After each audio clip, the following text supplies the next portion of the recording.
Hey guys, it's John. Welcome back to the next episode of Comic Book Club. I went back to my comic shop this past weekend. We had a Black Friday sale, so everything was 20% off. And I didn't realize this, but when I got there, I found out that he had kind of restocked his dollar bins with a whole bunch of new stuff that I hadn't seen before. Normally, I've been kind of like going back through boxes and getting like my first choices, and then I go back the next week, get something that's like maybe is my second choice or my third choice, like stuff that I'd want to read but wasn't like, ooh, I have to get this today. Well, now I went back and it's like, oh, there's a lot of stuff that I need to grab now. And I was thankful that it was the Black Friday sale too, because everything, like I said, was 20% off. And on top of that, all the dollar comics were 20 comics for 10. So it was really good deals. And yeah, I'm going to start going through what I got. So I'm going to start with the kind of more independent stuff. And this was actually one of my pulls. This is the Larry Hama Files edition. I guess they're reprinting some of his more bigger stories. And I don't know if there's going to be any changes to it. I know they had reprinted that number one, that the FGI Joe that had the one panel that was the way he intended it versus the way Marvel changed it.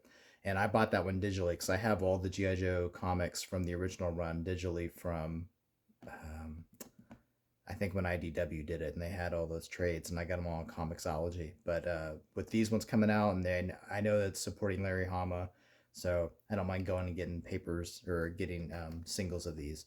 So this is the backstory of Snake Eyes, GI Joe number 26, and then I found 1 through 4 of Merciless: The Rise of Ming. I love Flash Gordon. I love the old movies, the serials with Buster Crab. I've even gone through and made my own. You've probably seen them on my channel.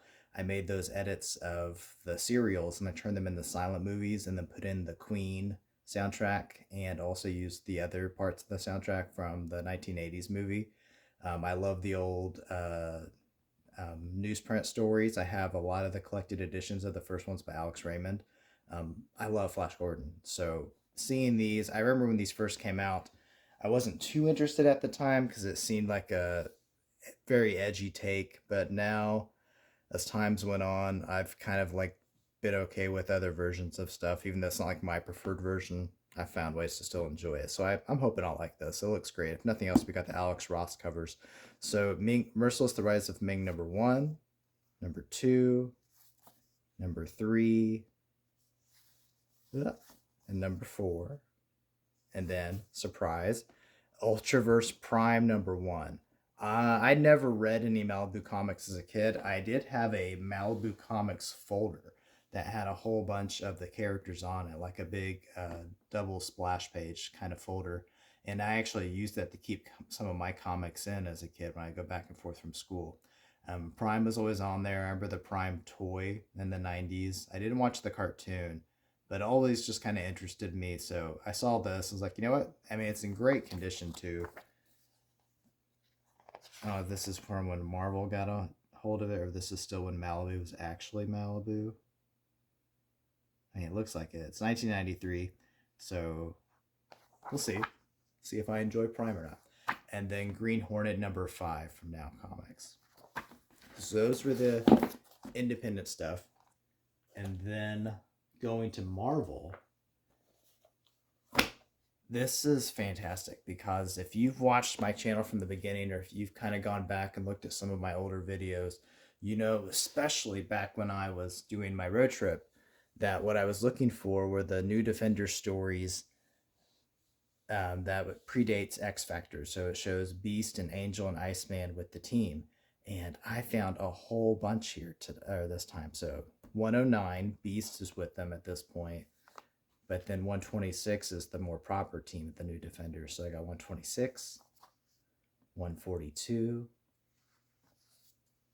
144. Now this is one that I actually picked up back on my road trip, but that one was so damaged and mildewed when I actually saw it, I had to trash it.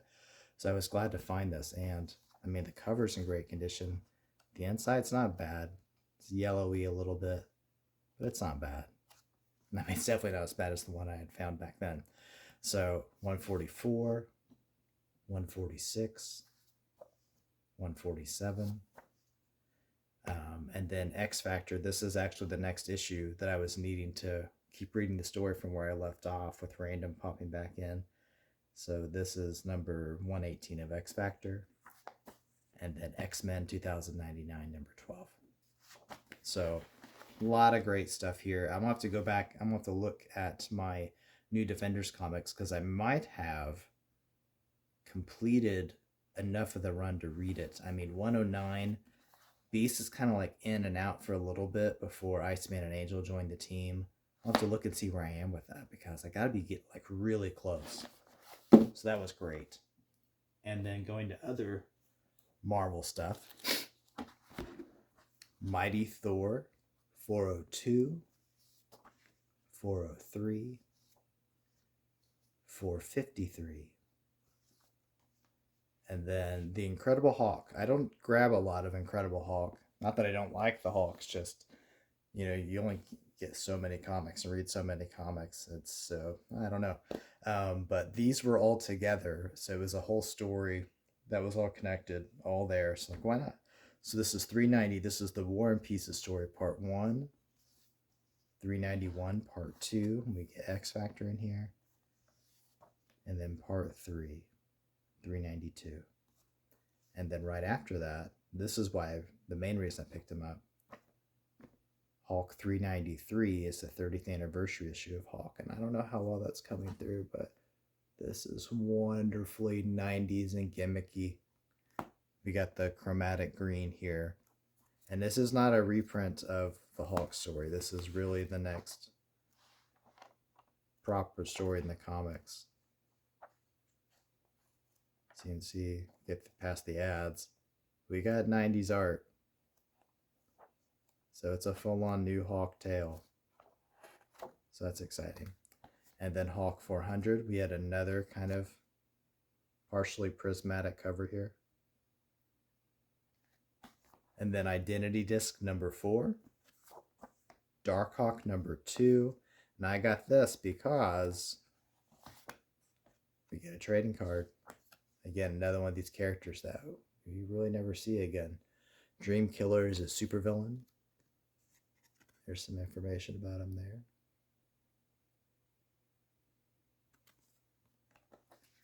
And then Wonder Man number 5. Captain America 383. And then Avengers 1.1. 2.1. And 3.1. I'm interested in these. Obviously, it's a throwback kind of comic, but I don't see how it could be Avengers 1.1 because Cap didn't join the team until I think issue like 3, 4, or 5. So this can't be like a half issue of number 1. So I'm interested in seeing what the chronology is. I mean, in Avengers 1, Iron Man still has his old armor. I think he has this armor in Avengers 2 because that's when they're fighting the Space Phantom, and that's a Kang story. So maybe this happens right before Avengers 2. But why are Cap, Scarlet Witch, and Quicksilver and Hawkeye here, right? So this should be interesting. I don't know if it's a alternate reality or what. So anyways, 1.1, 2.1, 3.1. And then the Terminatrix Objective Avengers. This is the sequel to Citizen Kang, and it's following Kang's assistant, and the Avengers face off against her. And I think this is the last issue I needed of the 4. So, again, really, really, really great stuff at the comic shop this time. I mean, it's always good stuff, but like stuff that I was actively looking for.